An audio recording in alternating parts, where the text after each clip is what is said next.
পৃথিবী জুড়ে পরিযায়ী হয় প্রায় 1000-2 প্রজাতির পাখি। কৃপণ, কঠোর, কষ্টকর জীবনযাত্রাকে আরেকটু উষ্ণ ও মেদুর করে তোলার উদ্দেশ্যে এই পরিযান।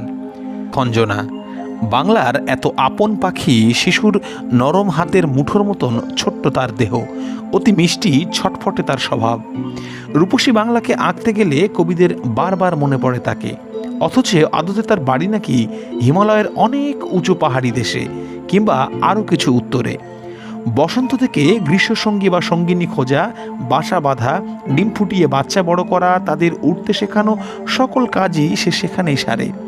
শুধু হিমালয় আর হিমালয়োত্তরের নিষ্ঠুর আবহাওয়ার হাত থেকে বাঁচতে এসে নেমে আসে আমাদের দেশে।